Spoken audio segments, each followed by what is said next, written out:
Eight, 7, 6, 5, 4, 3, 2, 1, 0.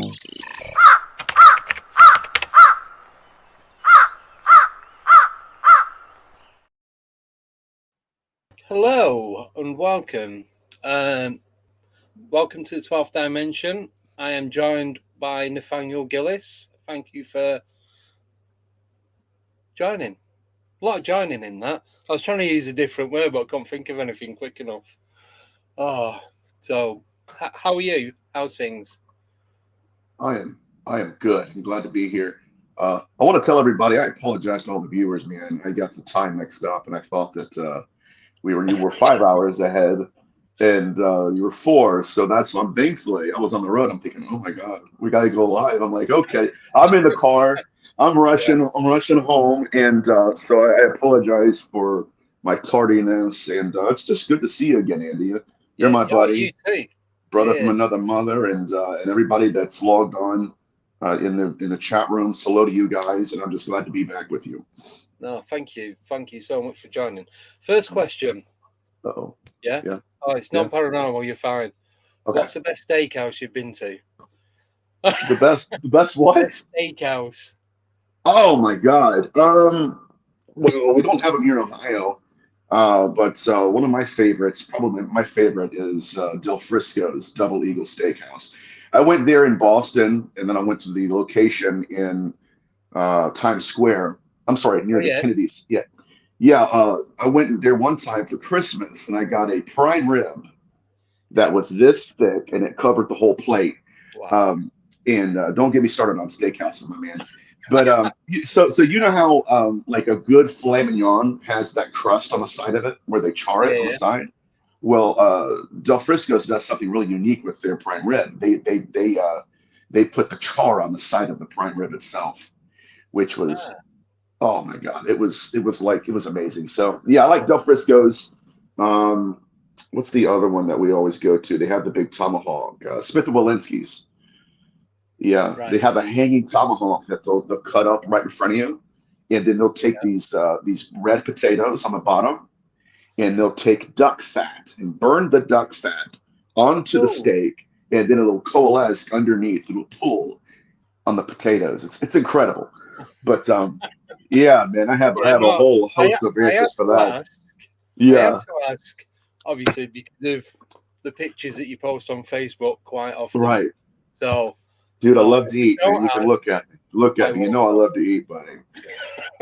Just take a look at old mate. You can gather what you can gather. Nah, it's cool. Also, I don't know if you noticed. So, Yeah. for those who don't know, the last time you was on, I asked you a question, Right. either just before or just after the break, and we picked up an EVP. Mhm. I was asking about other life, Yeah. not on Earth, like on different dimensions of different planets. Mhm. I actually picked up through my microphone. I think it says you know. Yeah. Either you know, she knows, he knows. It's something knows Mhm. anyway. But I don't know if you noticed, I actually use that in the intro video. I have it Oh, playing. really? Oh, wow. Yeah, Hey, man, that's good. I'm That's definitely good. jumping on that. So yeah, I've Heck got yeah, that. man. I did a show probably a year or two ago with Dark Horse Paranormal in Rhode Island, Right. and even before the show started, Kristen had her headphones on, and there were two voices that were conversing to each other on Oh, their audio. Yeah, in their audio, and one of them was saying something, and the other voice corrected it and said, "Wait until they can hear us." And then once we got into the actual show, um, whatever these things were hurling profanities at me. wow. I believe one called me by name and then called me something that, it Yeah. was bad. So yeah, it was so really interesting. What's so interesting to me about that was when Kristen heard the voices come over her headphones. She said that it felt like the most evil she's ever experienced in her life. She took her headphones off, threw them against the wall, and ran out of the house. Wow. Yeah, so they would, yeah, so, That's bad. oh, yeah, Good, bad, good, bad. I don't know. yeah, Good it's in a bad way or evidence, bad in a good way, however you want to look at it. right? It's evidence, but Yeah. and they were able to collect it. I mean, it's terrifying, really, when you hear it. I mean, it's a Class A EVP, Yeah. and it was just fascinating. But yeah, so that's I'm kind of immune to it now. I think Yeah. it's good content, for shows, for Oh, even myself, I definitely. can publish it. But yeah, I remember that. That was good times. Yeah. But you said, because last time you was on, you said it does happen quite often with Mhm. yourself when you Right. go on a show, whether it's Yeah. a recording or live stream, that you get at least one EVP on each, pretty much on each session. Yes. Yes. And you like it's weird. I'll do shows like I did a show one time. We recorded for 4 hours, Yeah. 4 hours, and then when we got done, there was some kind of I don't know what to call it. Something went wrong, and they were unable to record the show itself.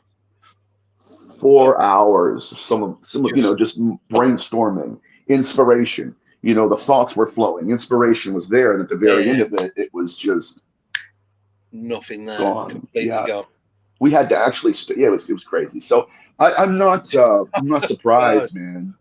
um I've been in places too where EVPs have come out. I mean, I remember doing an investigation at the Brownlee Cottage here in the Yeah. States, and Brownella, I'm sorry, Brownella, and we were doing an investigation. Lights are turned off, all of our shoes are off, we're in our socks, and we're just listening.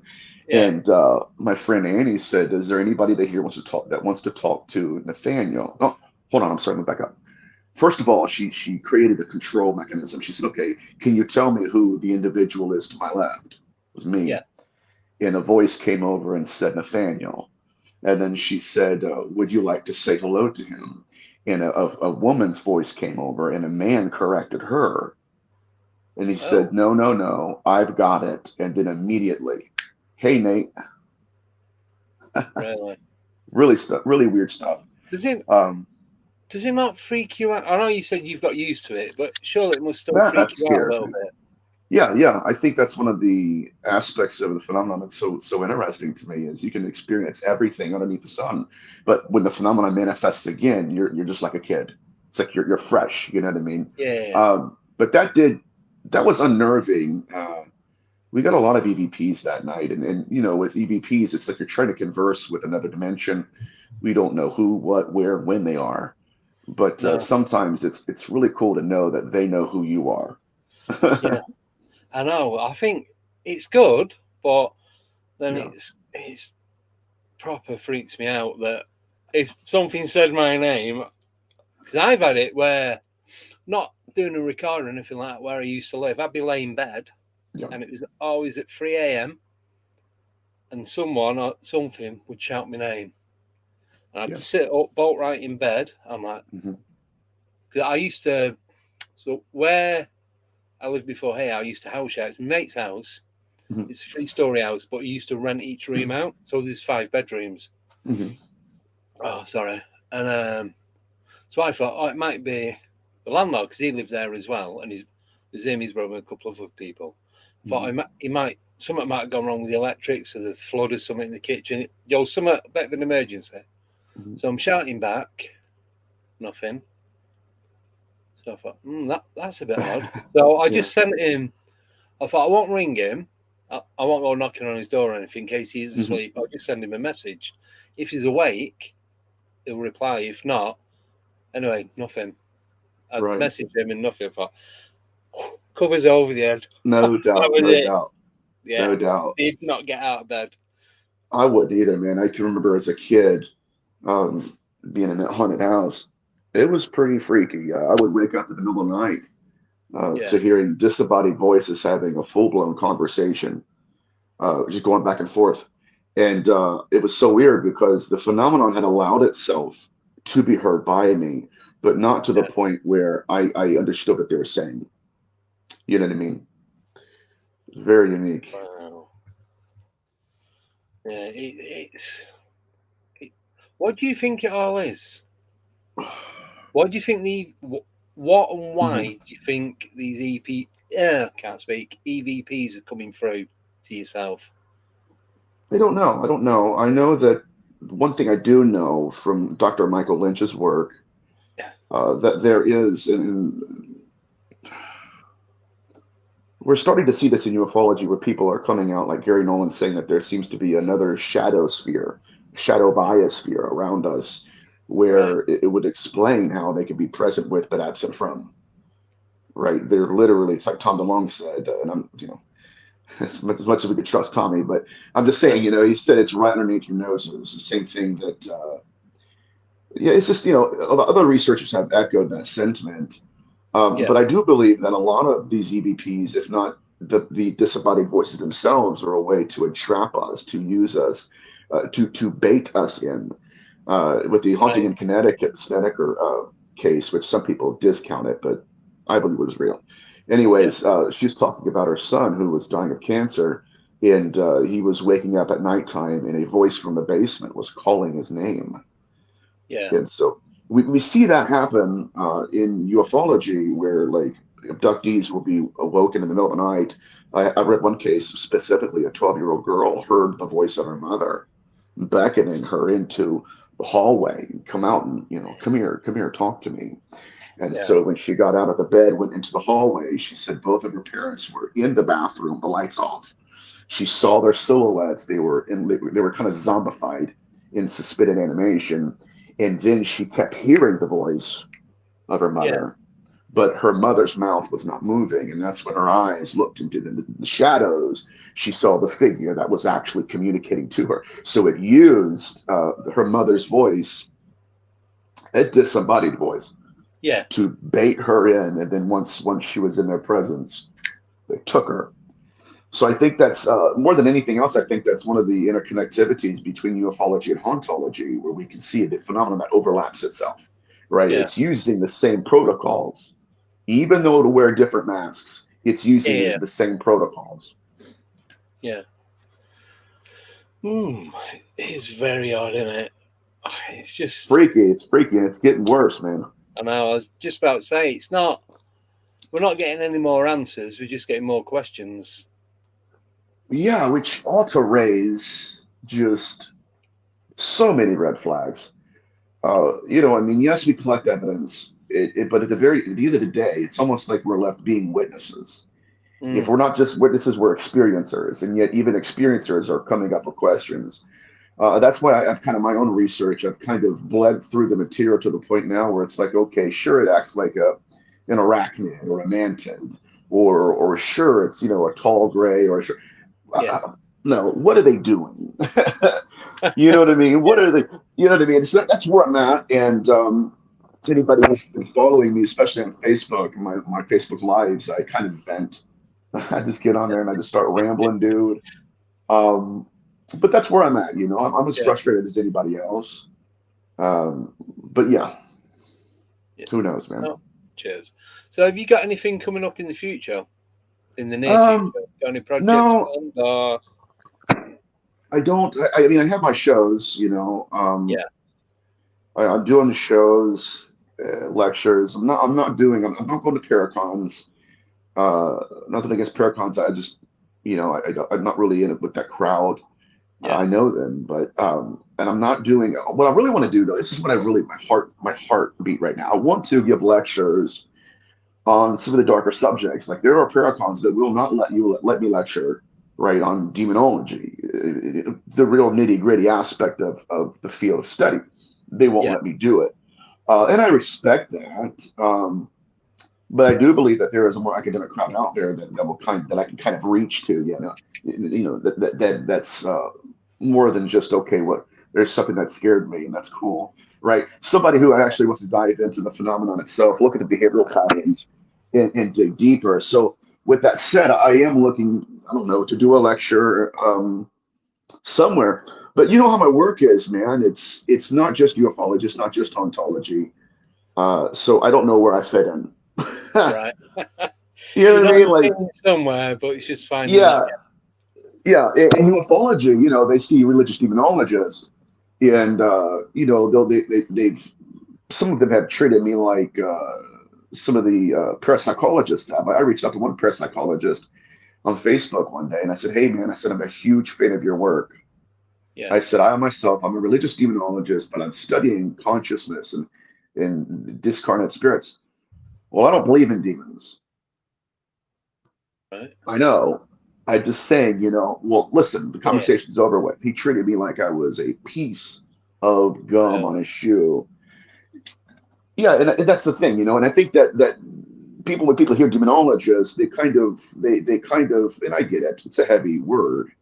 You know, they think I'm some evangelical person out there with the Bible trying to convert them to, yeah, you know, yeah, yeah, uh, yeah. and it's hard for me, having done so many shows and having my name out there, for people to say, okay, you know, he's not that, he's this. Yeah, yeah, So yeah, it's kind of yeah. like catch Well, it's like 22, man. yeah. Well, when you first came on, and you said like you was demonologist and that. Yeah, To be honest, wasn't 100% as to what a demonologist actually did, and it yeah. wasn't until listening to you, it's like makes sense. Right. But it's just so like over obvious as to what it is that, Yeah. and I was thinking. It's I think I was overthinking of what it is you're actually doing. I was thinking same sort of thing. You're walking around with the Bible and you're blessing yeah. and Right. Say a couple going on prayers, what. take two of these, and call me in the morning. Right. And that's and nothing against that. I have people that do that, friends that do that. I think it's amazing. I'm more of the Yeah, academic side of it. I used to be a practitioner, you know, where I go and do cleansings. At this point in my yeah, career, it was starting to affect me deeply and spiritually, and so you know, I stay away from that now. yeah, Um, you know, now I'm more of wanting to understand. But even to that degree, I mean, sometimes, honestly, I'd rather be in a haunted house dealing with a malevolent entity than getting into these case studies, because yeah, these case studies, again, they're this bad. You know, they're just as dark as a malevolent entity. The feelings just as thick as you would feel like if you were in a haunted house. So right, it's almost like, and I've had mentored people where they've asked me, you know, how do you create a balance? You know what I mean? Because you yeah, have to. If not, you'll lose your mind. And there have been times, I'm just gonna be honest with you guys, where there are nights, man, where I get so tired of it, it's too dark, I'm in the thick of it, and yeah, I just wanna cancel all my shows, apologize to everybody, yeah, and you know, buy a one-way ticket to Rhode Island and just clock out, right? But yeah, then I swear to you, as soon as I do that, somebody will knock on my door, I'll get an email saying, hey, listen, here's another aspect of the phenomenon. So yeah. It brings you straight back. yes, Yeah, my dog is outside. Hold on. My dog is mad I'm in here and she's slamming stuff against my door. really. So I just texted somebody Jeez. who's outside to get that dog. Um, Anyways, yes, sir. It is dark, but I think somebody's got to do the work. Has to be I was done. going to say, sorry, because of how dark it is, surely that must draw extra energy from you, and Right. that's why it's making you feel the way you are. Oh yeah, 100%. Yeah, and I tell people this a couple of years back. I was reading a case study that frightened me to my core. Because Yeah, you assume you have no bias. You assume you have no worldview. Really real belief system about the phenomenon.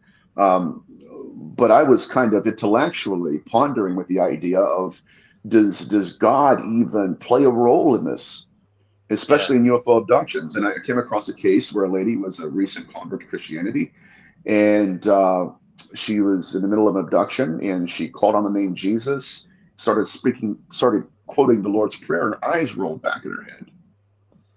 When I read that, I got the imagery in the theater of my mind. I slammed the book, literally, bought a plane ticket out, and I went to hang out with my friends around out. Because you're right, it's when let's see, even when you're reading the literature is reading you. yeah, Right? When we're studying it, we are being studied at the same time. Nietzsche mentioned this, right? When you look into the dark abyss. And so there is we all do, when we're studying this phenomenon, we run the risk of being penetrated consciously. I have a good friend of mine who, anyways, a case study where somebody's son got into this, was just trying to research it, and yeah, he basically lost his mind because if again the phenomenon has a way of measuring us and yeah, seeing, okay, where are you, and if it can take you at any point. yeah. So, do you think that's part of the phenomenon's plan, is to take the fear from you and Yes. like the energy fear energy fear? Don't know which way. It's all good, it's Either the same way, but thing, yeah. take it from you and then Mhm. use it. But how? So if it is doing that, Mhm. how is it using this energy? I don't know. I know it's an energy source. It could be used as gasoline or food, Yeah. and it also could be currency. That's something that very few people have touched on. Ah, Not just, no, see, in the longest time in my research, for years, I kept wondering, pondering over the same question over and over again. Were they after our essence or after our attributes, right. right? And our attributes, what it means to be human. I do think that consciousness, at least to the soul hunters, consciousness is a currency to them. Right. Consciousness can be taken from the body, it can be harvested. And we've seen this in abduction accounts where people, like even Bledsoe said this, and many other experiencers said that there was consciousness in the craft, almost as if it was a battery of a sort. Ah, right. Right.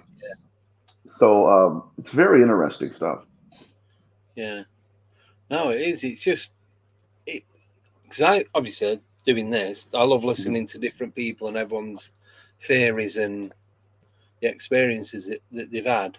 Mhm. And even if you just take a little bit from what you said, what Steve Mary said, what Mhm. Jessica Jones has said, and then try and like piece it all together with Right. like my own outcome sort of thing.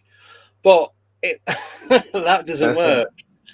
I Hey end up, man, it's the only thing we can do though. yeah, I end up with, like listening to one of it. Oh yeah, yeah, and then kind of like Hmm. evolve it into a different theory. Then Yeah. I listen to someone else. It's like, gone, start again. Well, that just means you're being Not honest really. with the data, and that you're having serious researchers on the show.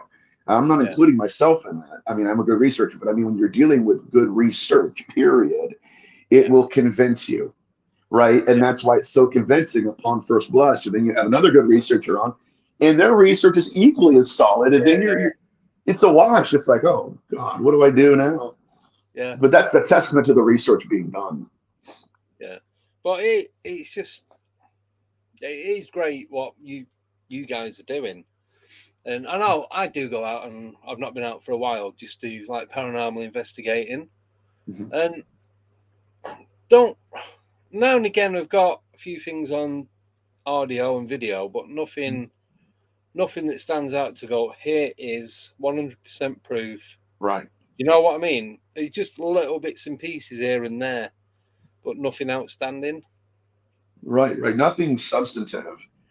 No. And again, it does seem to be a control mechanism by the phenomenon where it wants you to witness it, but not so much to record it. And we've seen that in hauntology where, and Steve Merritt talks about this too, where the phenomenon will manifest as an apparition, but only when the camera's not on it. Yes. So, it wants you to see it. But as soon as the camera takes a picture on a timer, it's over here now. It's not there. Yeah. And so and that's something that we're still trying to understand. Why is it leading us through that labyrinth of confusion? Why is it? It's almost saying, it's enough for you to believe that we exist. That's it. You don't have to prove it. So, but and one thing that does bug me is the overindulgence of researchers who want to, it's like there's people that take a picture of like a piece of toast and think they see Jesus Christ in it. Yeah. Right. It's Jesus, it's a piece of toast. You know what I mean? Lather some jelly on that, buddy, and eat that. It's not right. Yeah. Yeah. The word of God became toast and dwelt among us. But there's people who really want that to be real, and I think that it's done great damage to the real researchers who are trying to collect authentic data. You know what I mean? Yeah. So all these little, I suppose, the gimmicky side to it all, isn't it? Yeah. Oh, yeah. I didn't want to use that word, but it's a gimmick, and it works well for people. I'm sorry. No, I was just saying it is a lot of it is a gimmick, and it does, like you just said, it does ruin it for the real people that want to find out what is really going on. But it does ruin it for everyone. But I don't know. It is what it is, isn't it? It's a lot to take in, and I went live on Facebook the other day, and it was just kind of just rambling, man. I gotta let it out sometimes. Let's get on there and let it go. It's crazy. Anyways, one of my things was, I had a case one time where the wife was being touched in the middle of the night by an entity. It was playing with her hair when she would go to bed. And the husband didn't believe in it, didn't believe it was occurring. And so there was that kind of dispute going on between him and his wife. Well, finally, she convinced him, why don't you go to bed the same time I go to bed? And so they're laying in bed. He said about 20 minutes into it, he said, all of a sudden, he said, I'm literally looking at my wife's hair and it's fluttering, it's floating. Oh. And he said, next thing I know, he said, something is on all fours crawling into the bed. The bed is being pushed down by its weight. Yeah. And then he said, the bed stopped moving. And then he said, something started rubbing against my feet. He said, at the same time, it was playing with my wife's hair. And I said, well, it sounds like it's laying in between. I mean, the logical explanation, it's laying in between you and your wife. Yeah. And so, well, then that was one investigation. So, this was, I think it was during COVID. So everything was shut down, and we were trying to be really cautious about, germs and everything. Well, I finally got there for the second time. And the husband, his face was like, half of it was like just like he had Bell's palsy, I should say. I was going to say, was it Bell's palsy? Because I know that was that. And so I'm thinking, okay, last time this guy didn't even believe this phenomenon was real. What's going on now? So I'm talking to the gentleman and the wife, and he said, well, he goes, I got to watching Ghost Adventures, or a TV show, whatever. And he's like, and they were using the rite of provocation, which is never a good idea. Nope. And he said, so I provoked it. I challenged whatever this thing is. And he said, how can I? He was so frustrated, though. It broke my heart. He's like, look, his wife, first of all, that entity kept moving in and out of the kitchen when we're talking. Right. And if I'm rambling, tell me, man. If you got more questions, we can go down that road. But it's interesting to me because she's shaking the dinner table, and the dishes are clinging. I mean, it's and I'm looking at her, dude, and she's got tears streaming down her face, And he's mad because he said, I challenged it last night. And he said, nothing happened. He said, but I was in the middle of sleeping in my bed at night. And he said it felt like something balled its fist up and punched me in the face. He said, I woke up, ran to the bathroom, and half of my face was slouched. And he said, I went to the hospital, went to the ER, and the doctor just kind of looked at me and everything and asked me, did you get in a fight with somebody? Because you have a lot of head trauma. Yeah. We're going to do some brain scan stuff to figure out what happened. And he said, so at this point, he's at a loss. He's like, I don't know what to do with it. You know what I mean? But that just goes to show you that when people, they don't just fake data, but they fake approaches to the phenomenon. Yeah. It's damning and damaging, and it can actually hurt somebody. Yeah. Yeah, definitely. Right. Oh, sorry. We have got, you said about questions. We have got one question. If you want to do that one now. Yeah, that's fine. Yeah. So this is from Warren Hardcastle. He wants to know, does Nathan feel that there is a link with the missing 411 situation and his research? 100%, 100%. I think that it's easier for them to pluck people out in the middle of nowhere. Yeah. Where, they get lost, where there is a prosaic explanation for their disappearance. They'll take people. Jacques Vallée in his newest book refers to an FBI agent who was hammered one night at a bar. Yeah. And I know it's anecdotal. I know it's anecdotal from a drunk guy, but let's look at what he said, right? He was an FBI agent that claimed that he was in charge of observing a certain area of property in the United States. And he said that the FBI had collected over 100 naked bodies that were dropped out of the sky. Oh. Yeah, that's from Jacques Vallée's new book. So, yeah, they're taking people. And I think, again, that if they can chalk it up to just another prosaic explanation, right, where they disappeared in a place that you could disappear in, it's easier, then the phenomenon can just slither away in the shadows. Yeah. And we'll never really know who took them. No. So how do you think they are being taken? Do you think it's one particular way, or I don't know, different ways? I don't know. I mean, I don't think it's limited to them taking physical bodies. I believe they've taken consciousness. Yeah. Right, and that's a whole different experience of, and a whole different definition of an abductee. It's like when you look at Whitley Strieber's work and other experiencers who, during their abduction, they witness people who are deceased, dead. Joshua Cutchin has a book out there, The Ecology of Souls. It's fascinating stuff. I love his work. He talks about that somewhat. But if you look into Collins Elite research, you have case studies where these beings have literally created certain situations and orchestrated events around people to where they're in a near-death experience. Think about that. Well, yeah. And then then when the soul leaves, then they confront the soul itself and say, okay, we'll keep you alive if you become our prophet. Yeah. It's very strange stuff. Yeah, so he's saying then that once the soul or the consciousness has been taken from the body, then that body's done with. We would consider them to be dead, and I believe. I mean, this is obviously speculation, but we're theorizing at this point. But yeah, it's very possible that we've buried people. We buried people that we thought are dead, and then meanwhile their consciousness or soul. This is a fact. Their soul is with them, and this is we see this especially in the Collins Elite research and Beyond UFOs, the book. But yeah, I mean, the phenomenon again. Okay, we're getting to abduction theory, where you have physical abductions and then you have soul abductions or consciousness. Betty Luca experienced this, where one night Bob leaned over in bed. Something startled him, and he looked over, and she slid out of her own body, and they took her. Right? They took her, and she goes through this near-death, out-of-body experience, abduction. It was all of the above. Right. And it's crazy. Everything. It's crazy.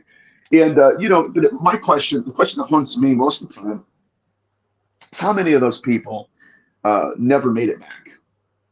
Yeah.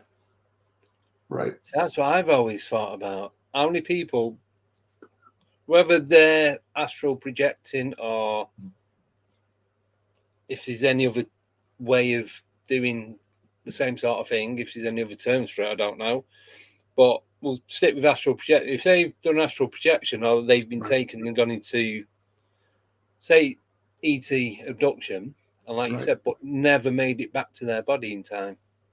There must be thousands, hundreds of thousands. Well, yeah, right. But I think that the implication here is the most startling aspect of it. And getting into demonology, we have an incredible amount of demonological works and witch era literature where these dream demons, which that's just a title, right? Yeah. But these dream demons would induce victims into a dream state in order to pluck that soul out of their body. And so we see that. See, that's just another program. The phenomenon has worked on this for thousands of years. But through this specific worldview, these people, our ancestors, called them dream demons. And here's why. It's because they were experiencing what the modern, it's the same phenomenon, but they were experiencing what we're experiencing today, where they would leave their body and out of body, they would meet entities that were waiting for them. And sometimes, like I said, orchestrating entire events to get the soul out of the body, which that's a whole other show. Yeah. Yeah, because I just think like you just said, to get them to voluntarily leave their own body, for them then to come and take the physical form as well. Yes, Dr. Carla Turner had a case study like that, where a woman was being abducted and she just stopped cooperating with these beings. And these beings told her, look in the corner. And she looked in the corner. There was a second her, a copy, a complete biological clone of her body. And they said, if you do not cooperate, we will kill you. And we'll send that body in your place. And none of your family members will know the difference. Now, here's the problem that creates for us. That's a whole different hybrid. Right? Yeah. What that means is that, see, if she's not in that body, who is? There's got to be something. Right, or someone, or something. And so that leads me to my point that I sometimes throw out there, just for, it's fascinating. But that means that not everybody that was returned actually made it back. Yeah.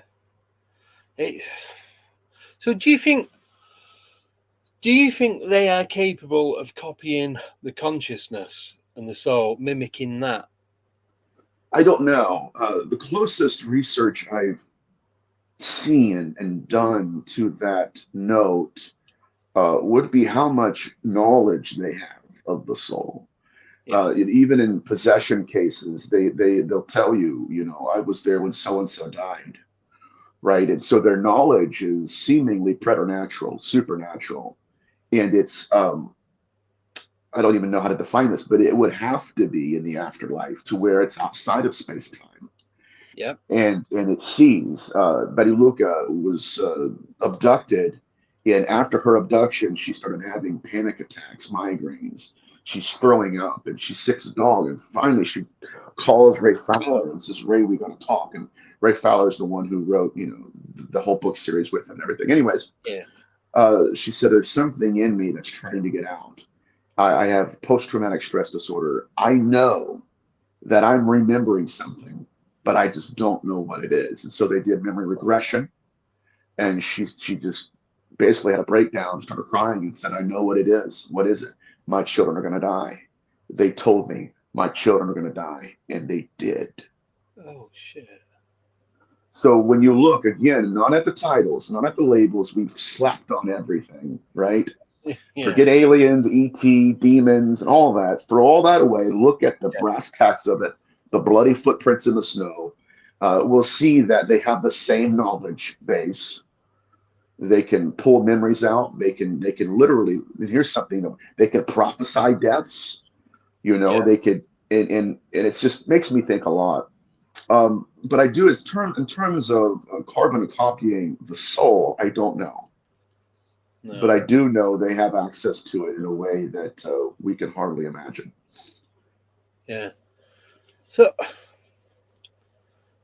because all this is fairly new for me, like talking about the consciousness and that.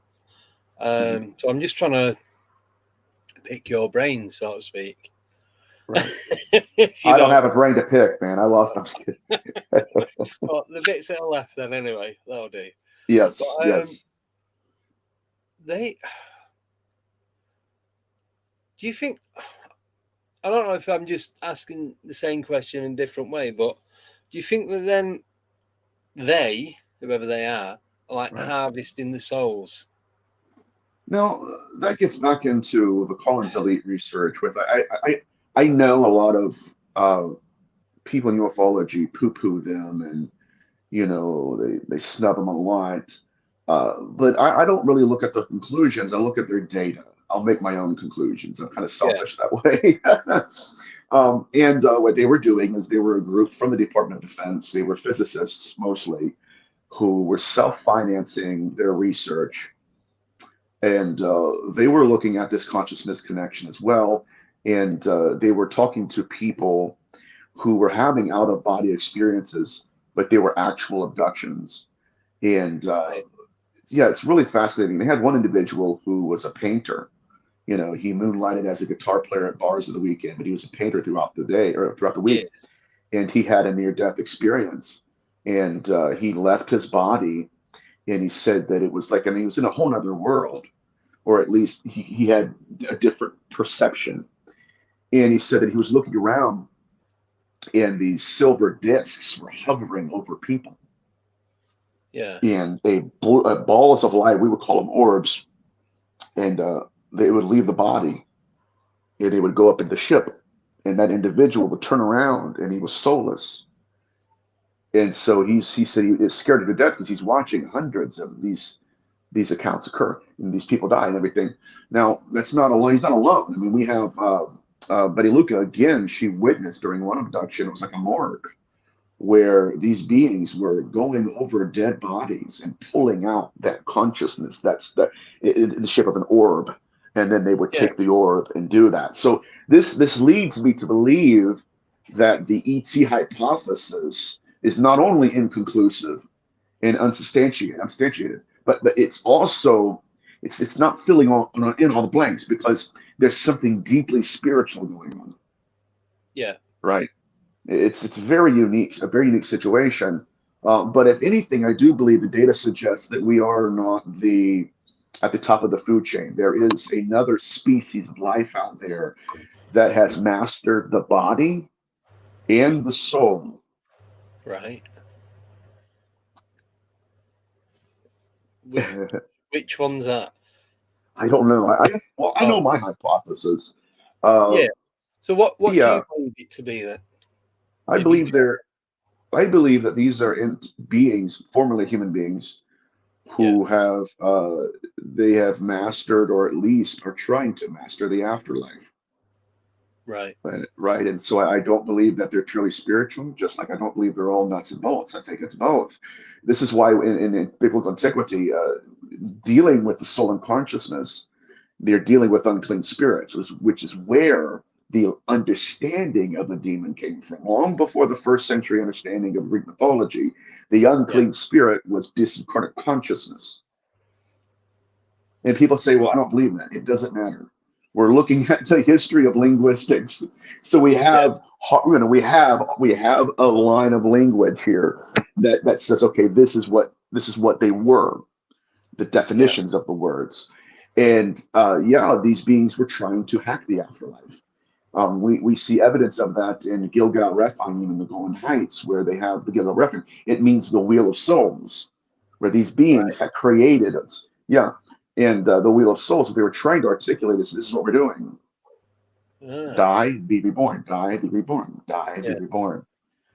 But that's my hypothesis, and we can get into that if you want. But I think that it checks all the boxes of what we're dealing with. Yeah. I've got a couple of the more comments and questions, both from Nickname. So she's put, are they creators? Sorry. Well, they don't. They're not using their own seed. We know that. The seed that they're taking is first time.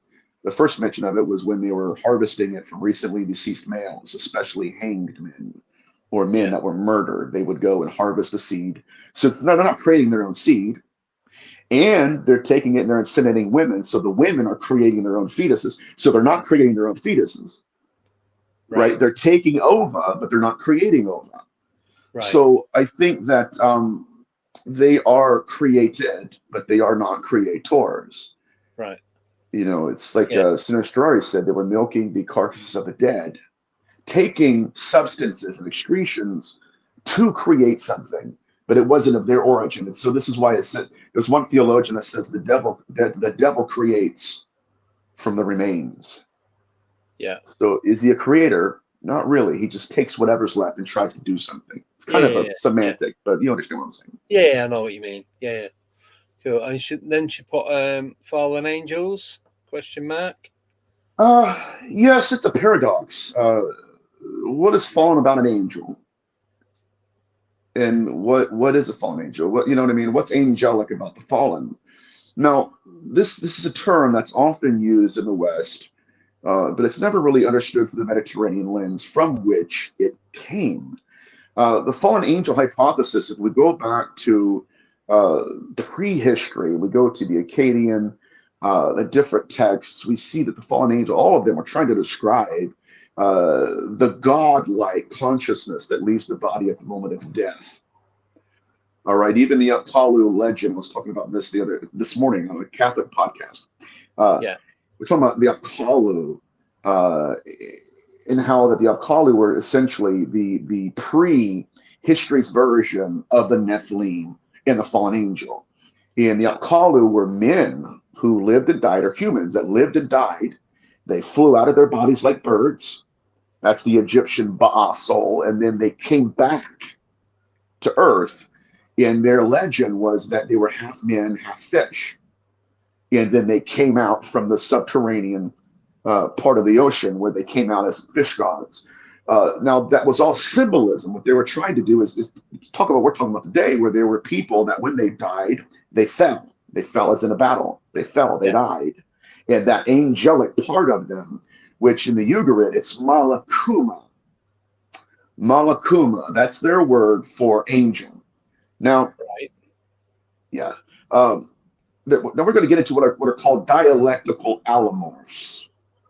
Okay, it's going to get really academic here. No idea. Okay, a dialectical allomorph, we can have 2 or 3 words that have different phonetic renderings, different pronunciations, but they mean the same thing. All right, that's basically what it is. And so when you look at the Ugaritic text, the angel or fallen angel was that godlike consciousness. Now their word they used was monokuma. Right. And then linguistically, what happened is in Hebrew mythology, it's called a borrowed loan word, where in Hebrew mythology, they took the fallen angel hypothesis and understanding and even malakuma and reincorporated it into their own religion as malakim, their Hebrew word for angel. Right.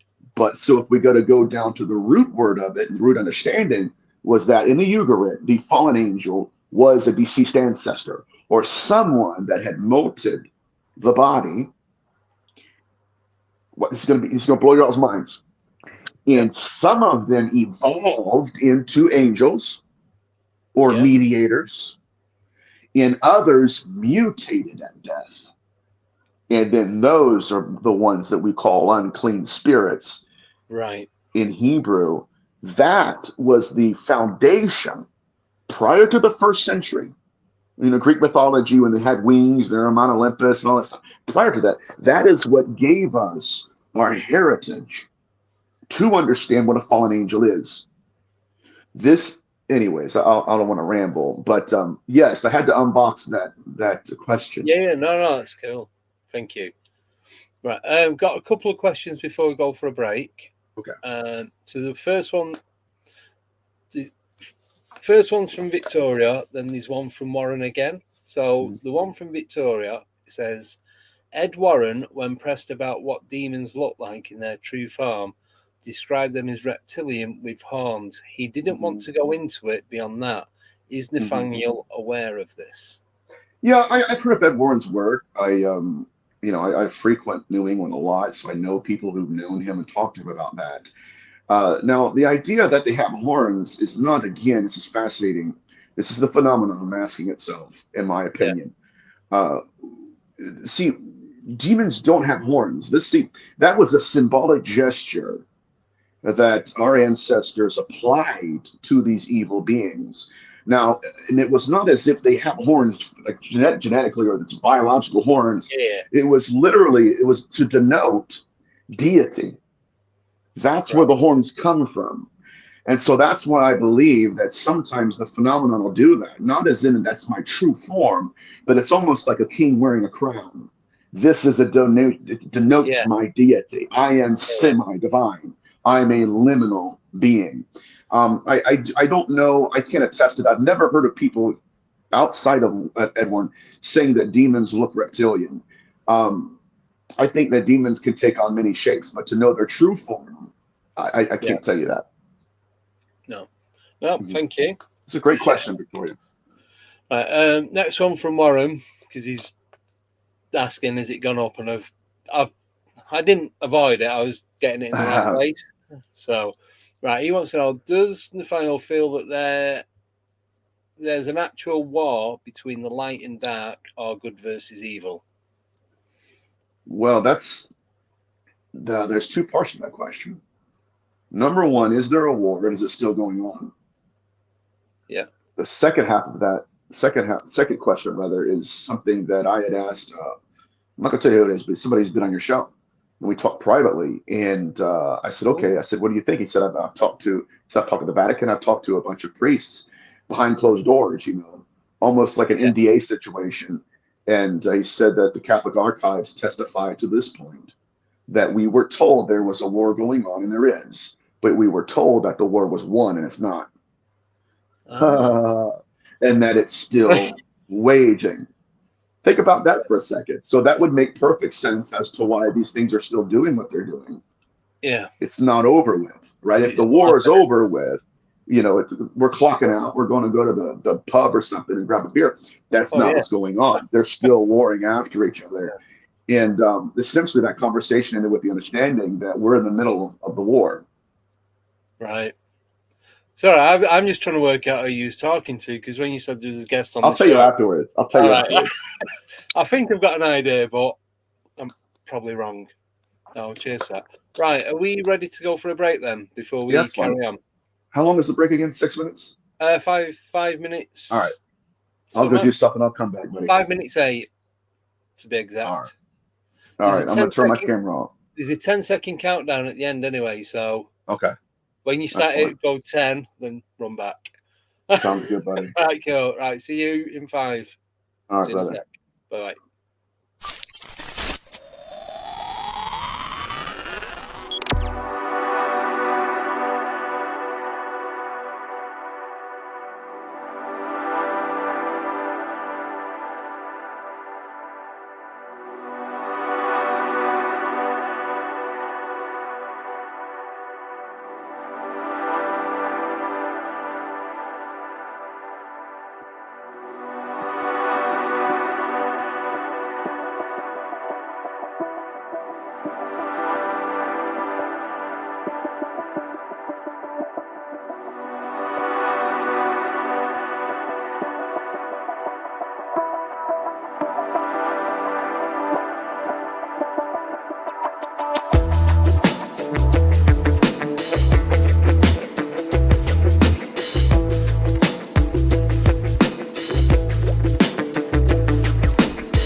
8, 7, 6, 5, 4, 3, 2, 1, 0.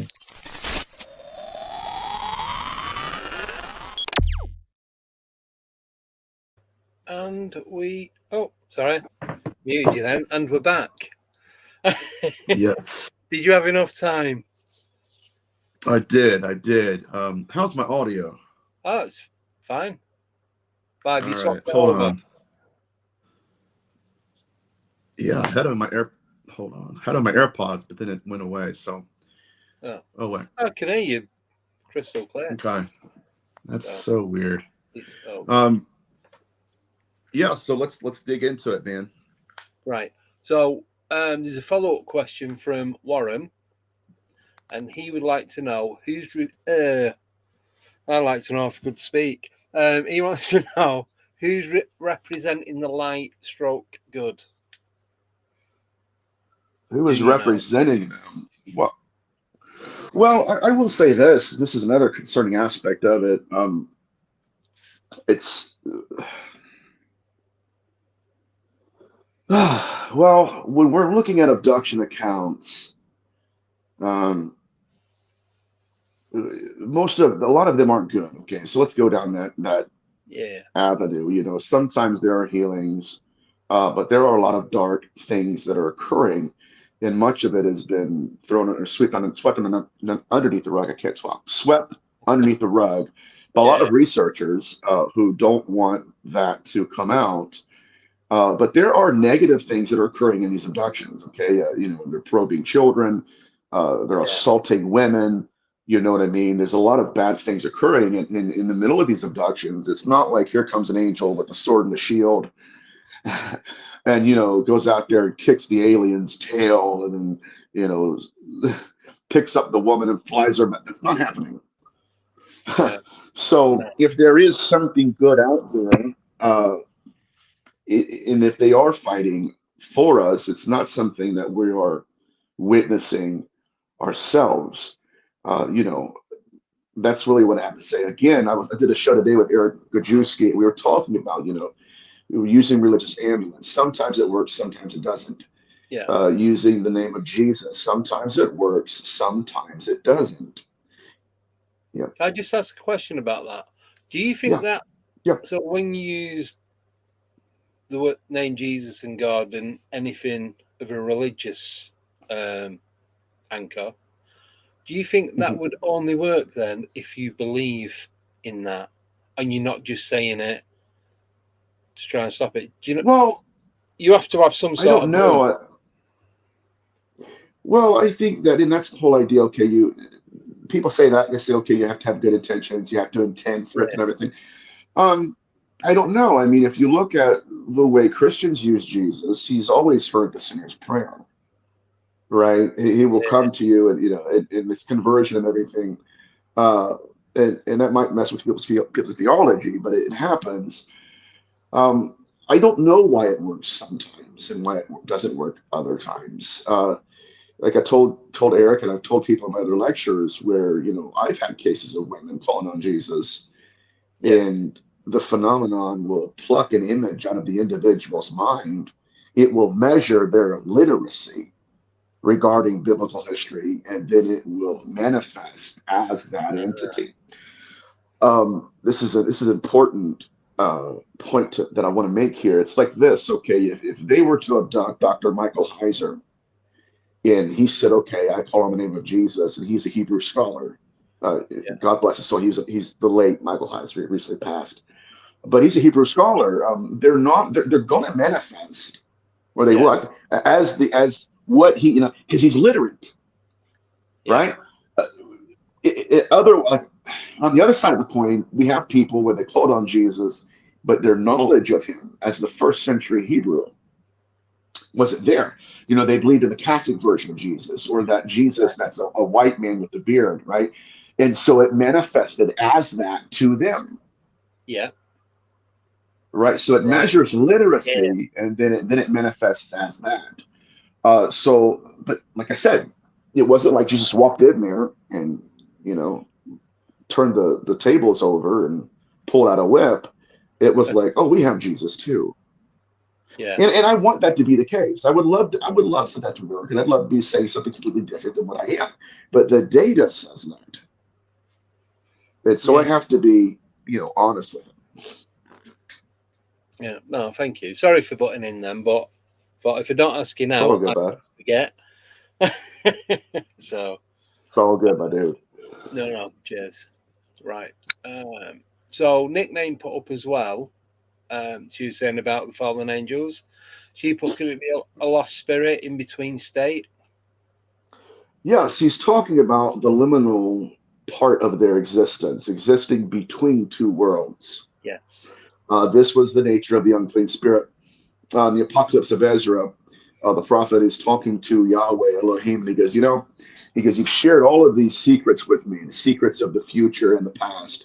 You've shown me what happens to a good man when he dies, what happens to a bad man. And so Yahweh goes into this spiel about, you're going to notice this, anybody with even a cursory knowledge of the New Testament and demonology will see what I'm about to say. It's incredible. But Yahweh tells him, he says, first of all, there are guardians over the dead, and they're called watchers. Yes.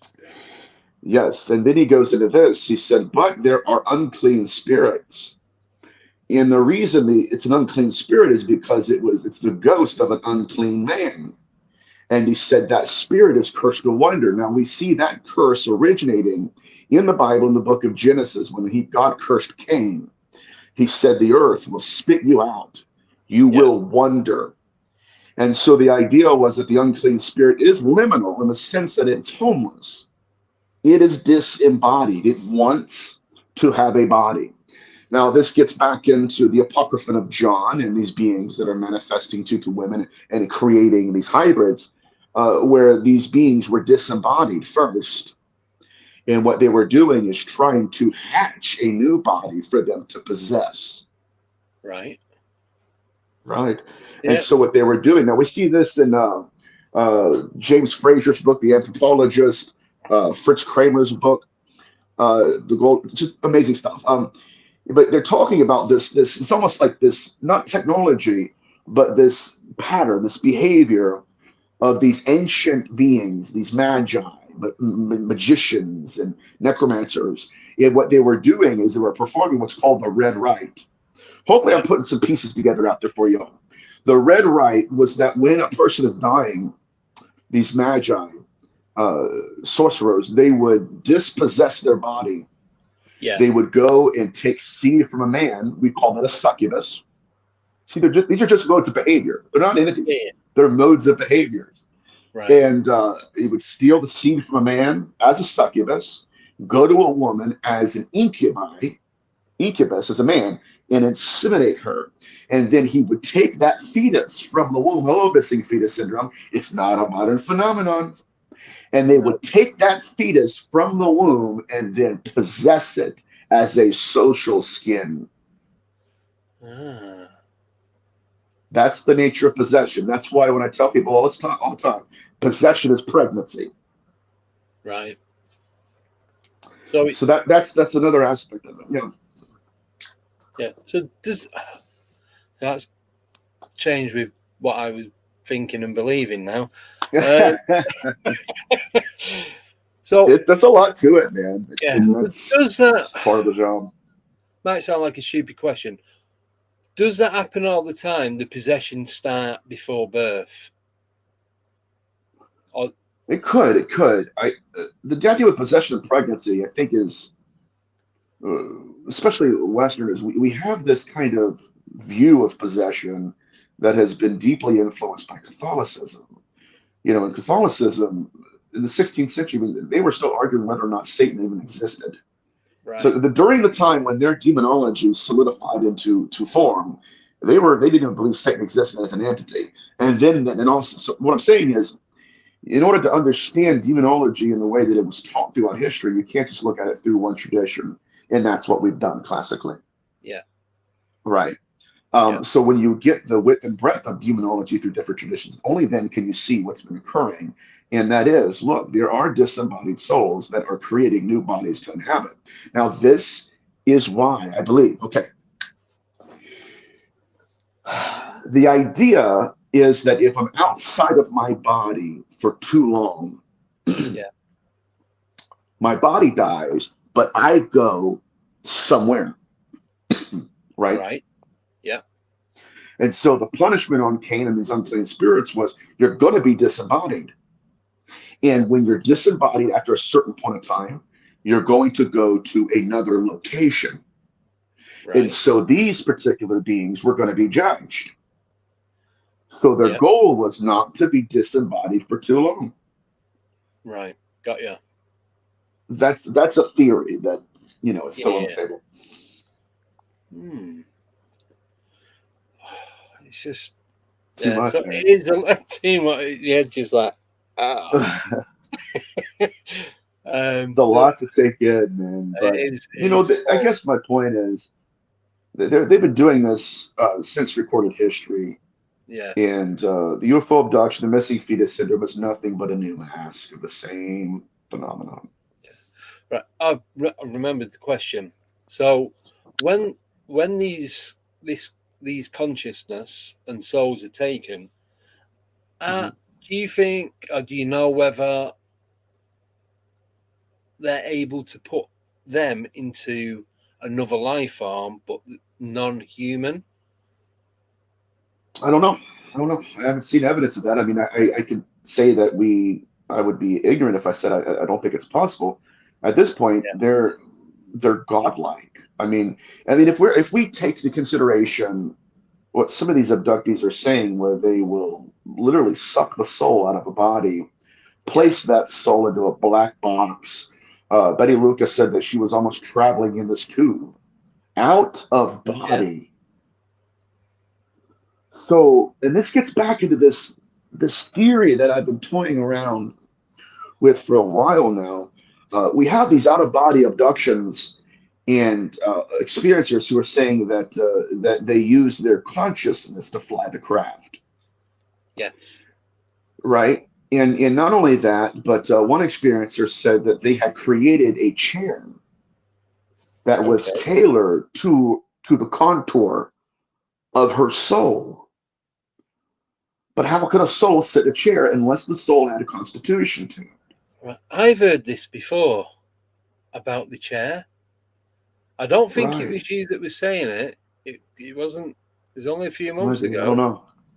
It could have been. Yeah.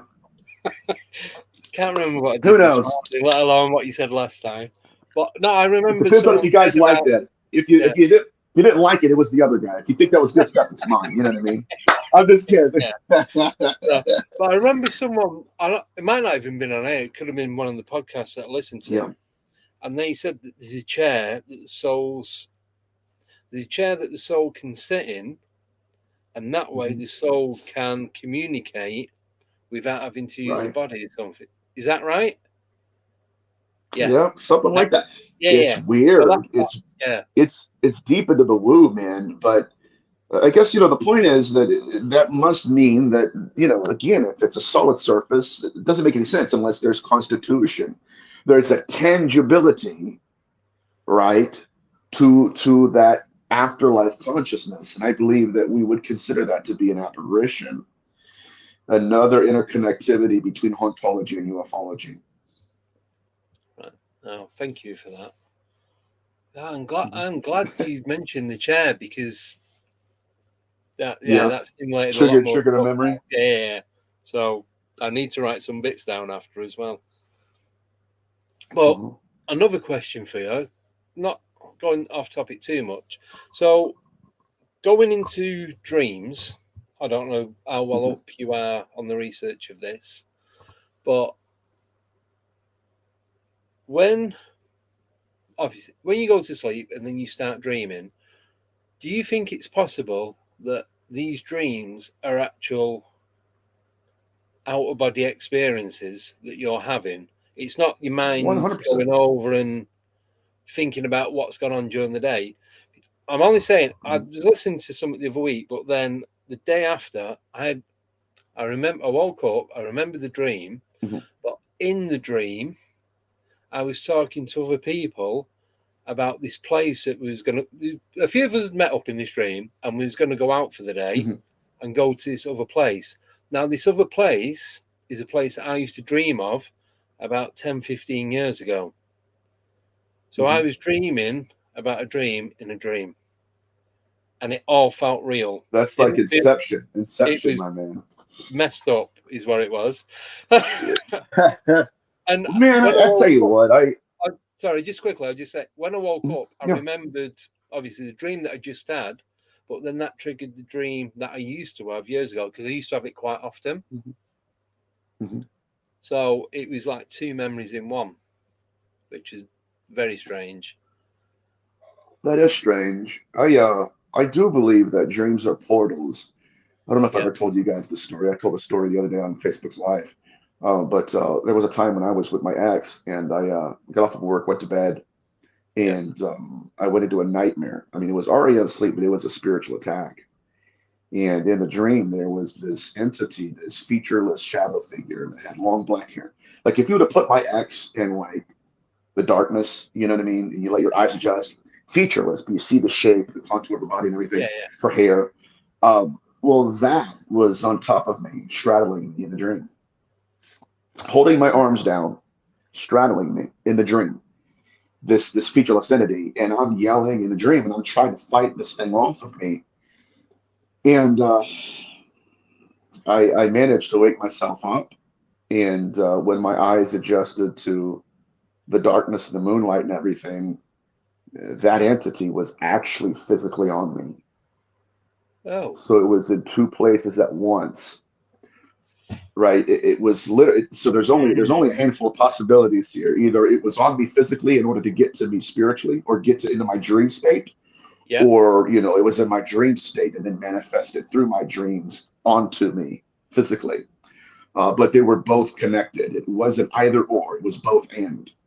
And I remember Ellie, poor Ellie, God help her. She's waking up and I'm hitting her.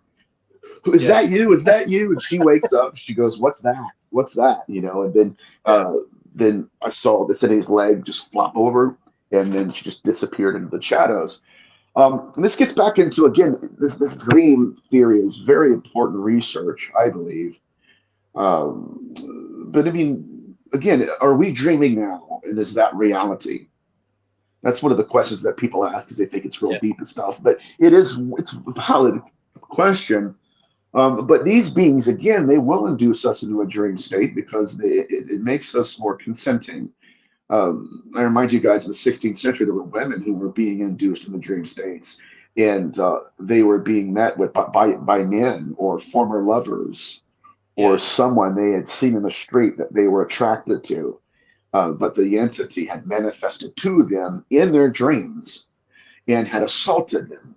And the next day, this is not just in the 16th century, it's still happening today. Yeah.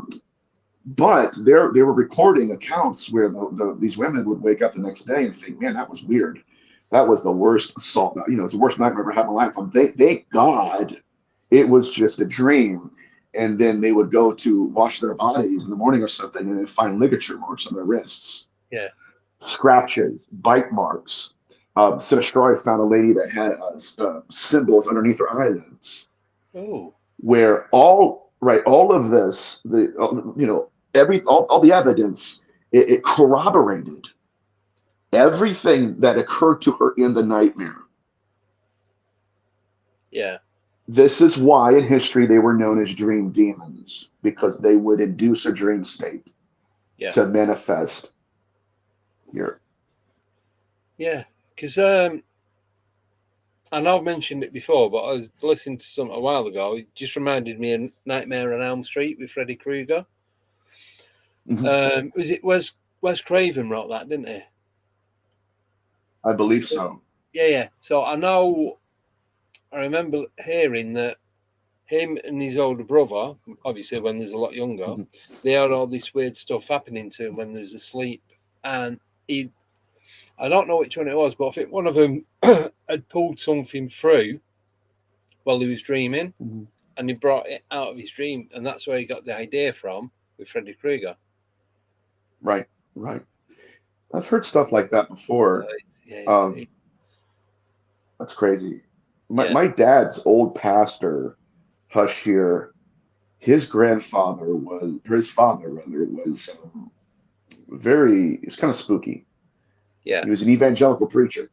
But and I know it's kind of what we're talking about, but he said that one night he went into a dream, and in the dream, that's what it was. In the dream, something kept poking him with a stick.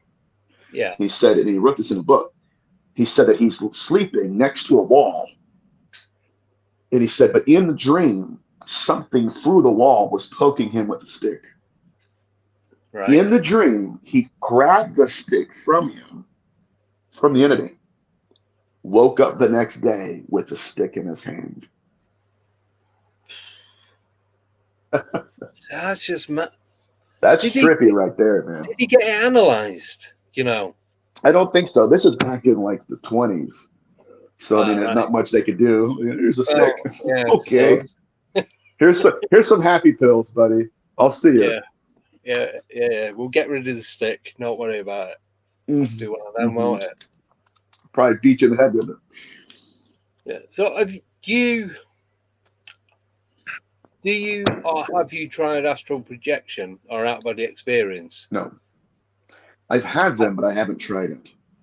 Right. So it's happened to you without trying? Yes. Yeah.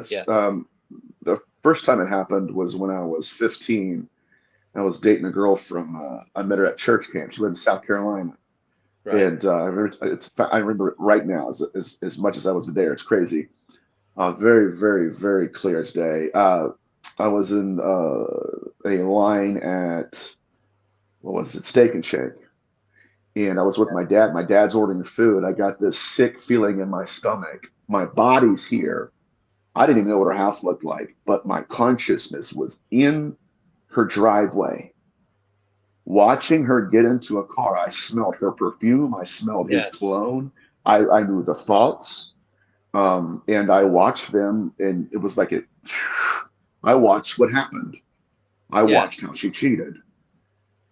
And then I didn't talk to her. I ignored her phone calls for 2 weeks because I didn't understand what I experienced. I had to weigh it out my own self. I was only 15. But she called me. Finally, I answered, and I said, look, this is what's going on. I was there. This is the shirt you were wearing. This is the car you drove. There's the color of the car. It's very descriptive. Started crying. Like, that's exactly what happened. I haven't even told my mother that yet. The second time it happened was when I had a case, it was a murder case that I had, and when the individual was messaging me, to get me to help the family, Yeah. I was at a restaurant sitting down, but my consciousness was walking up the stairs to a second story of a house where I cornered the entity in a closet. Can't tell you how. It just happened, and Right. it confirmed, that was the same house I was at. I'd never been in before, obviously. And the closet that I had encountered the entity was exactly what I encountered him out of body, which is really strange. When it happens, it'll freak you out. Yeah. No, I have tried doing it knowingly, but I can't. Right. So listen, I've spoken about it before. I listen to like binaural beats and isochronic tones and all that to help me focus and Hmm. get there. So I can get to a certain level, Hmm. and the point of me leaving my body, I'm not. That's where I'm getting stuck at. I tried doing it the other night, and it felt like my eyes were popping out. It's like I was Hmm. trying to leave through my eyes, but my eyes were shut. And then Hmm. the next morning, on the inside of my left eye, it's all bloodshot. It's not sore or anything. It's just that side just Bloodshot. I've Yeah. been on the bay for a few days. Put it that way.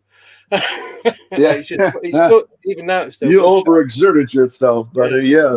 But it's like it was trying to go from me.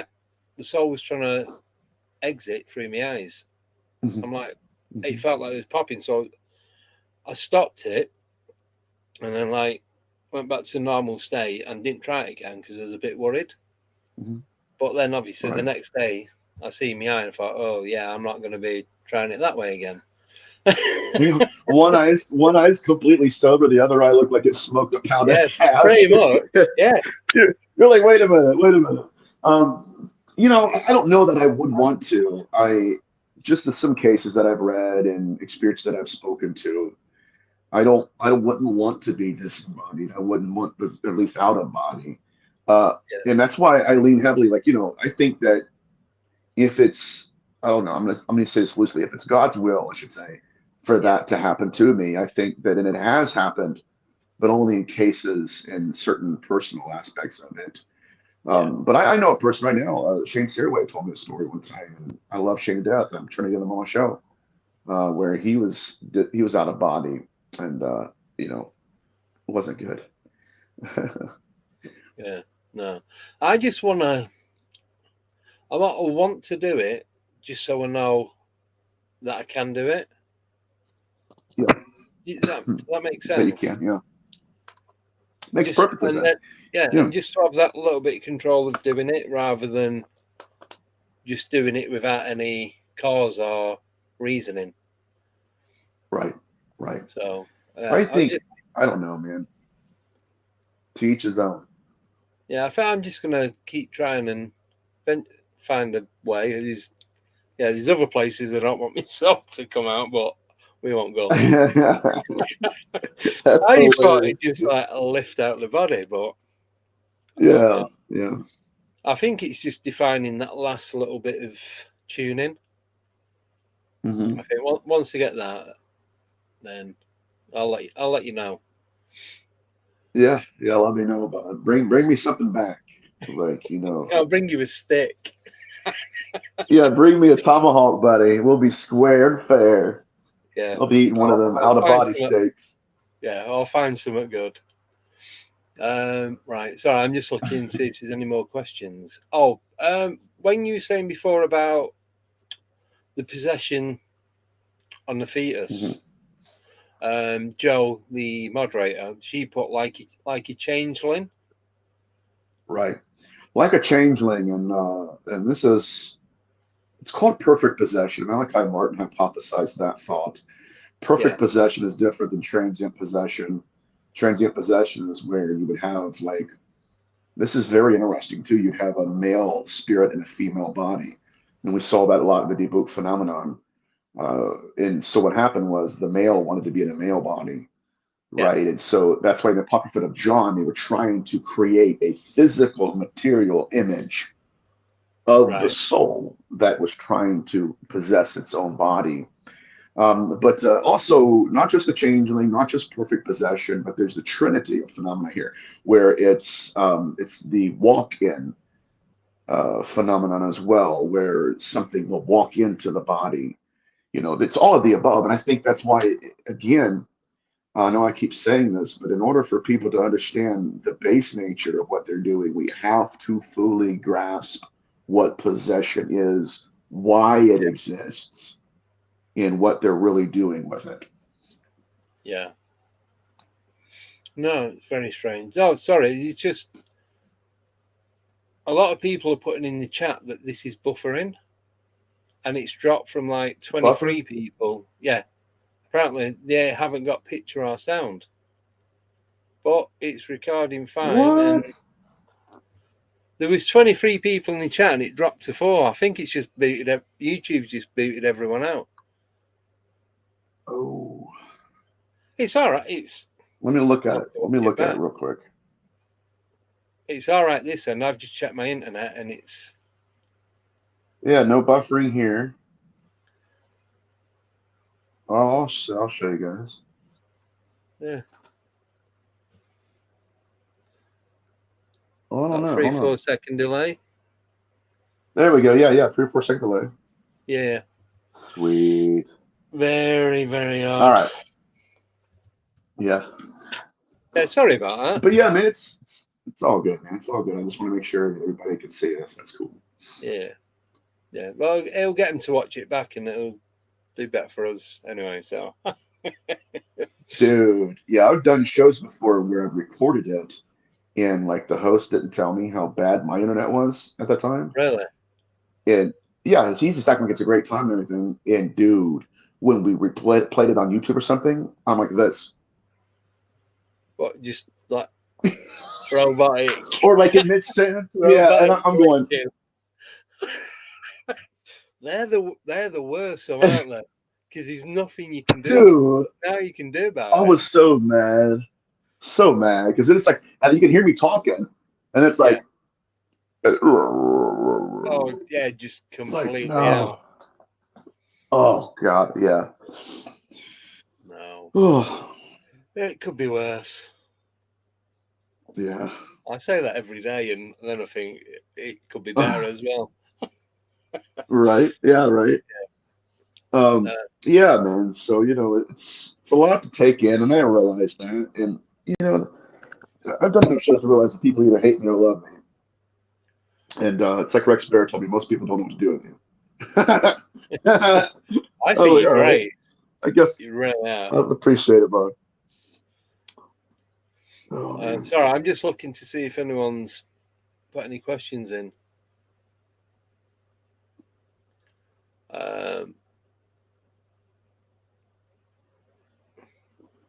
1 second. I know Evan Millard had asked a question as soon as you put the link up, he had asked if I had heard of a specific book. I have not heard of that book. Oh. Just to answer his question.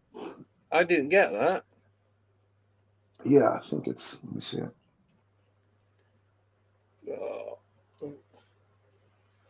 Only because I was later coming on, as you know. Mm-hmm. But sorry about that. Yeah, it's here somewhere. Okay. There we go. Right. Yep, there. Yeah. I haven't read it yet. I have to buy it. I'll read it out because this is going on podcast, so people know what we're talking about. Okay. Nathanial, have you read Alan Kardec? Is it Kardec? Is that how you pronounce it? Good enough, yeah. Right. Yeah. Have you read Alan Kardec's book called The Spirit's Book? Okay, I haven't, and I'll have to read it. To be honest with you guys, I've got like 3 books that I've purchased recently. Yeah. One of them is Nigel Kerner's book on aliens who steal souls. I haven't even read that yet, so I'm kind of like backlogged. I feel such a slob, dude. And But I'll definitely get into the spirits book. I've got a lot of reading to do, so I'll add that to the list. Yeah, I've got a few books I need to read, and they're sat like right in front of me there. So one day I will Yeah. actually open the cover and start reading it. Yeah, read the preface. We get Yeah, that far, we'll call it a day. yeah, Where is Nigel's book at, by the way? Oh, here it is.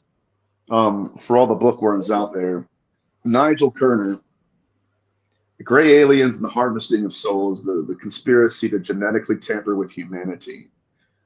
ah, Um, Guys, okay, it is almost it's 450 pages. yeah, Uh, yeah, and this is fascinating stuff.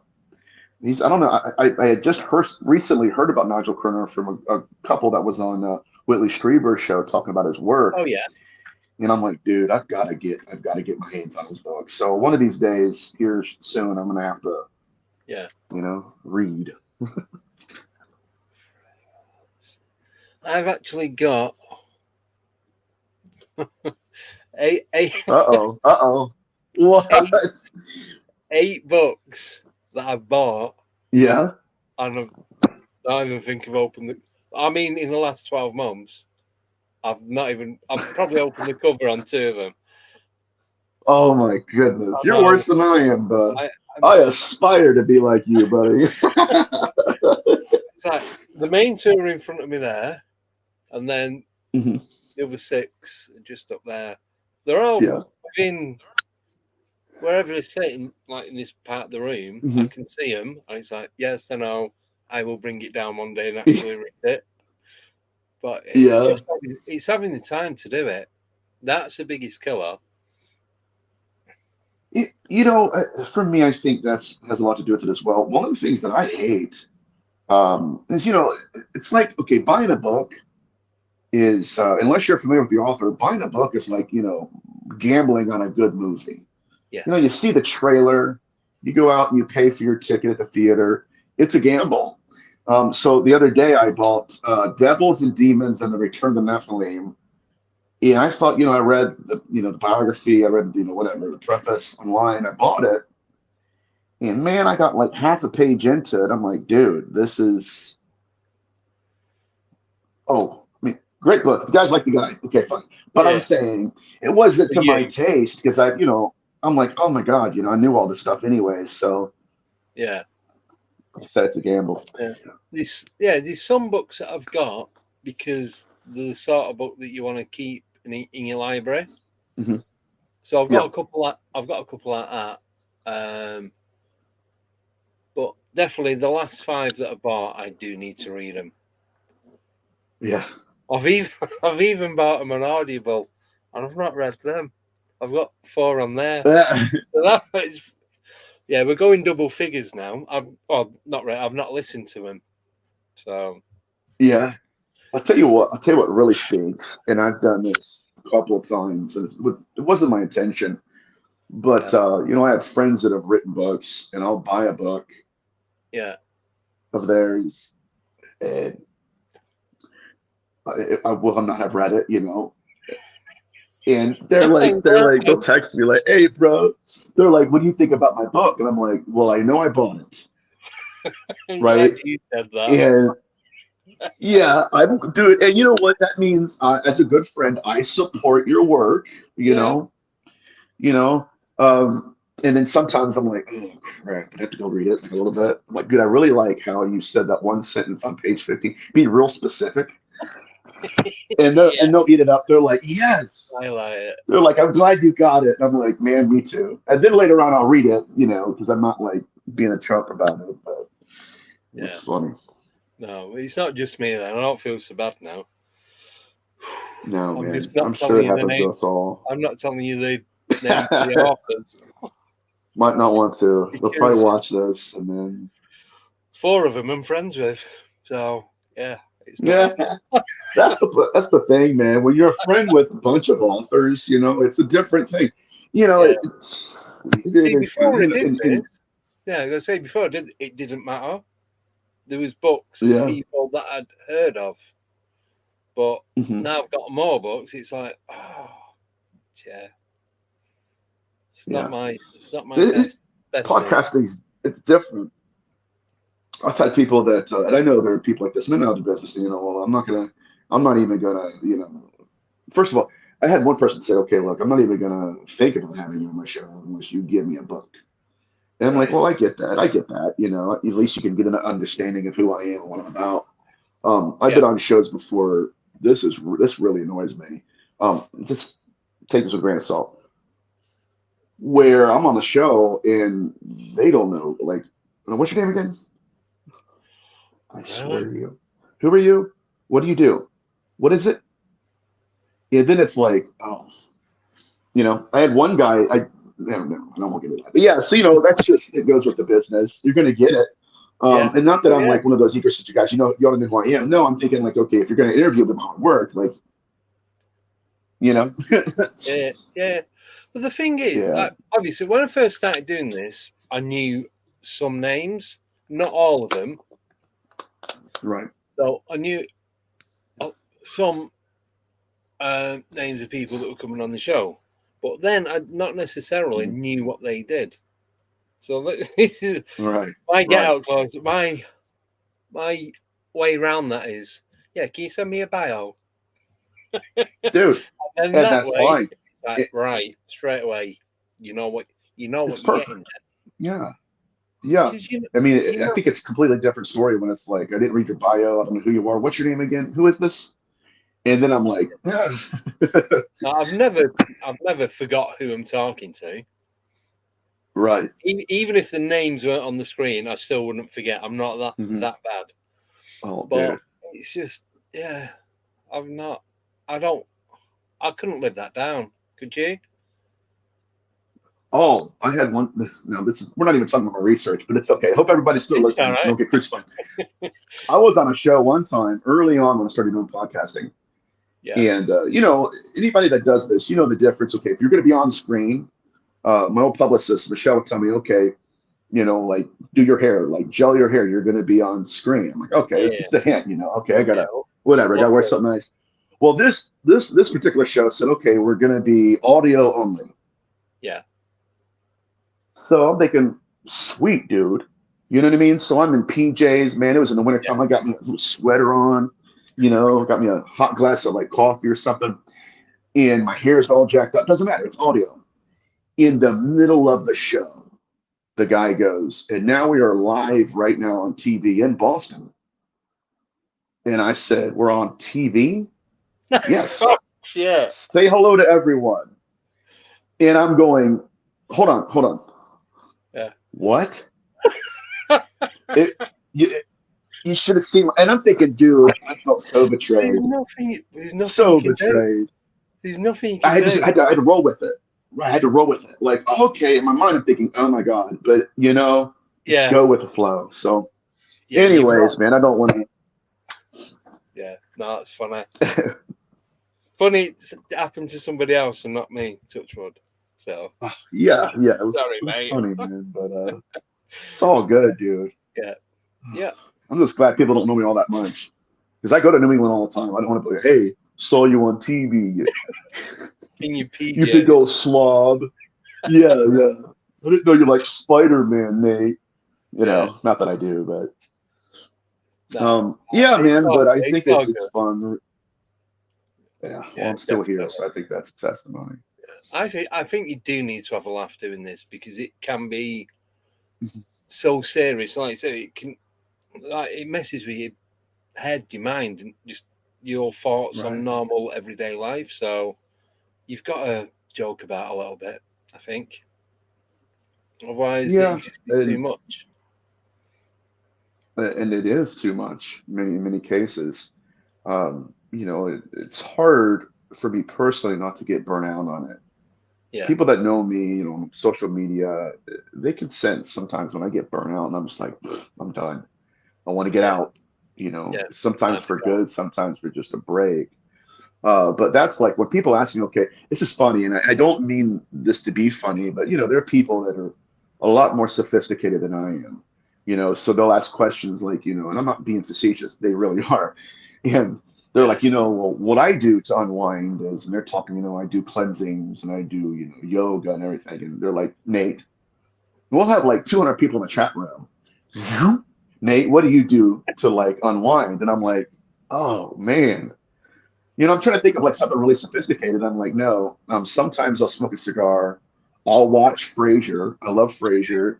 Yeah. And they're thinking like, that's not spiritual. I'm like, well, that's kind of the point. You know what I mean? Like, yeah. What do you expect? I'm not trying to cleanse my seventh chakra. I like to, nothing wrong with it. That's just me. Yeah. No, I know what you mean. Yeah. It's good and funny. So, right. Sorry, we have got a few questions. If you want to do them. Okay. You don't have to. Yes, you go can ahead. say no and sack it off. It's up to you. No, I want a question.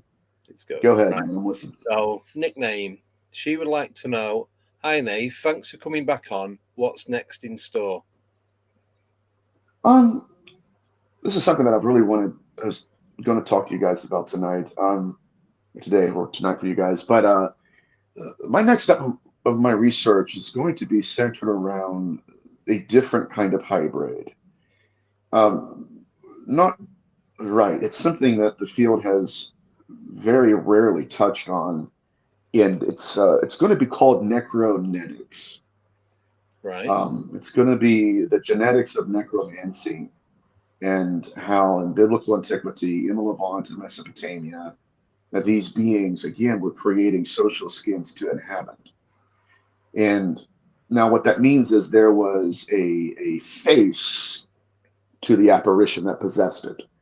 And the face of the fetus, right, the baby, or whatever, the person itself, had the same image of the spirit that was possessing them. So there was a mirror image to a point. Yeah. Now, Dr. Ian Stevenson worked with people like this. This is going to blow your mind. Who they said they had past lives. And they said that they even gave Ian Stevenson names. This is who I used to be. And when they compared that person who's saying, okay, I had my old body, I've died, I have a new body. When they compared that person to the person they claim to have been in the past, merely a mirror image. Oh. It's a whole different hybridization program. Right. Yeah, right. You see what I'm saying? And I think that's exactly what these beings are doing, is they are creating bodies for themselves to inhabit. And when that consciousness has that new body, that material image, the image of the invisible, if you will, will be the same. Got you. So that's the next step. That's freaky. That is freaky. That's wild. Next level, wow. That's a whole different depth. Oh yeah. And it's untapped right now. I mean, so I'm anxious to get to that research, but we'll see what happens. Yeah. No, good luck. Let us know how you get on. We'll see. I'll let you know. I know. Cool. Right. We've got a few more questions, but we are kind of running out of time. So can you do these ones pretty quick? There's only 4 or 5. Of course. Yeah, rapid fire. Right. Cool. Let's do it. Right. So this is from Baby with a Laser. Nathaniel, what's the most surreal thing you've heard or experienced? Oh, surreal. That would be when I did a cleansing at a house where a murder took place. And then a few months later, I'm sitting in the same restaurant, same time, in the same chair as I got the email to help that family. Lady sits down next to me, and there were 2 minors that committed the murder. Okay? Yeah. 2 minors. And I'm sitting next to this lady. We get to talking. She asked me what I do, and I explain what I do. I'll get to this real quick. Anyway, she goes, "You're Nathaniel Gillis." I said, "How do you know?" I'm not going to admit to it, but how do you know? Well, blah, blah, blah, blah, blah, blah, blah. It turns out that she was a social worker that worked with the 2 minors. And she said the night that I did my cleansing, she got a phone call from the jail cell of one of them that said, "There's the entity that has been haunting me, just walked into my jail cell and told me I no longer have authority over you," and left. That's how she knew who I was. Weird. Jesus. That was a crazy case. There was an atheist that was present in that case, and when I did the cleansing, the room got so hot. We were doing this and get it off me, get it off me. And you could see the darkness leave. It went like this. The atheist called me a few weeks after that crying, and he said, I've called every pastor in your city to tell them what I experienced. Wow. That's surreal. That's pretty surreal. Yeah. Yeah. That is that messes with your head. Definitely. Oh, it was weird. It was weird. How did you know I'm Nathaniel Gillis? Well, because I work with whatever. I'm like, oh my God. Yeah. Okay, so what do we got next? Right, next one is from Alien Woods. I watched a video about the Hat Man being Angel Samuel. What does Nathaniel think? I don't know. I think, is the Hat Man an entity itself, or is it a manifestation of an entity as a mask? That's a question for Heidi Hollis. But I will give you my answer. I don't believe it is Samuel, but I need to do more research on that. Yeah, well, she was on the other week. You tuned into that one, didn't you? Probably. Yes, because she was saying about the Hat Man is the devil, according to Heidi. Yeah. So that's their expertise, man. Yeah. I love Heidi with all my heart. She's amazing. Yeah. Cool. Thank you. Right. Next one is from Nickname. Does Nathaniel feel drawn to people? Does he or they reach out? Both. I was in a restaurant one time and a lady sat down next to me. She had a to-go order. She was waiting for her order to come. And I looked at her and I said, can I say something? She goes, sure. I said, okay, I see a man with black hair at your house right now. He's dying. He's in bed. I don't know who it is, but I just want you to know that your family loves you and they understand that you're doing your best to keep things afloat. Yeah. Tears streamed down her face. She said, that's my husband. He has the blackest hair you'll ever see, and he is dying. And I'm working 2 jobs just to make us ends meet. That's happened. I've had people reach out to me. So it's both. Yeah. No, thank you. Cheers. Right. And then the last one is from Simon. Has Nathaniel heard of demons coming through sat-nav trying to run you off the road? Right. Yes. Just before you answer it, Simon actually had this happen to him. He was driving on the way home. I can't remember the full story. I don't know if he's still watching. But he got this weird voice coming through telling him to turn off. And if he had done, he'd have ended up coming off the road and pretty much, I think it was off a bridge or something. I'm not 100%, but yeah. Dude, I've not too long ago, there was a shooter, a guy that went to different shopping centers and shot people up. He had 0 history of mental illness, never hospitalized, was on no medication. But he said that during his drives, a voice came over his navigation and possessed him. And that's what he did. It's very strange, very strange. But I've had cases where the entity has called people, answered its own phone call, put itself on speaker, and then communicated. Oh, wow. Yeah. That was terrifying. Get over here and talk to me, is what he said to the individual. Get over here and talk to me. That's creepy. I've had it where we've been out investigating. I've got 2-way radios. So it's me and this other lad Nathan that I work with. He was the other side. It was in a cemetery at the time. Both on the same channel, on Channel 8. And I kept getting on mine, get out. And I'm like, because we kind of we shouldn't have been in the cemetery at that time of night. You have to create your own way to get in there, put it that way. There's no open gates. Right.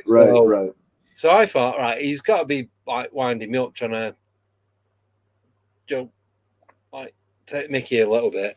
So I shouted him over. He came over. He stood next to me, like a foot between us. Both radios still on. We checked, both working to each other. And then it came through again on mine, but not on his, saying, get out. No, that's creepy, dude. I hope you got out. I hope you didn't ask questions. I was like, we need to be moving out of here soon. Yeah. So we did. No doubt. Yeah, man. These are creepy buggers, dude. Creepy buggers. Yeah. But no, it was just, I don't think, I always have the volume off on my sat nav. So I wouldn't hear it anyway.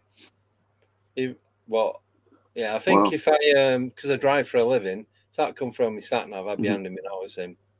I'm not working here anymore. I'm done. Wouldn't make money, would you? You're like, what are you doing in Italy? What? You know, like, Yeah. let's see what I thought it was.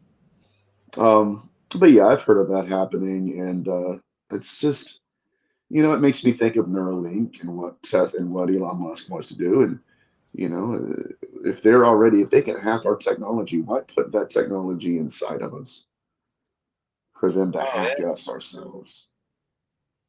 I know. It's madness. It really is. But I just want to say a massive, massive thank you for coming on. Thank you for having me, brother. It's been great. I just wonder if we've got any EVPs from this. I don't know. No. I kind of thought you heard something. Will. I thought you heard something around the 16-minute mark. Yeah, I made a note of it, so I'm going to go back and have a listen in a bit. But no, definitely. I wouldn't be surprised, man. Yeah. I hope they're good as well, and it's not one telling me to drive off a cliff or anything like that. Exactly right. That's exactly right. Or it's a spirit asking for money. Can I borrow $5? You're like, wait a minute. What? You know what I mean? I've not had that yet. That's probably the one I get. Exactly right, dude. Can I borrow $5? We'll be at 937. You know what I mean? All right, buddy. I know we gotta go, but man, thank you so much for having me, and I apologize for being a few minutes late. That's fine. Honestly, give me time to get started anyway, so it's all good. But hopefully you'll come back on again soon. For sure, man. For sure, as always. Yes. But don't forget, don't go, because I need to find out who you were talking to. I will. I'll tell you. Yeah. Right. So thank you everyone for joining us tonight, asking questions, joining the chat. I'm back on Friday with, I think you pronounce his name Agnost. He lives in California, but he's originally from Norway. So he's going to be coming on talking about para stuff. And then we've got Natalie Zett coming back on next Wednesday, but that's going to be non-paranormal. And I'm not telling you what that's going to be about. You'll have to wait till next week. So have a great 48 hours. Hopefully we'll see you on Friday. If not, tough. I'll see you whenever. Have a great night, everyone. See you soon.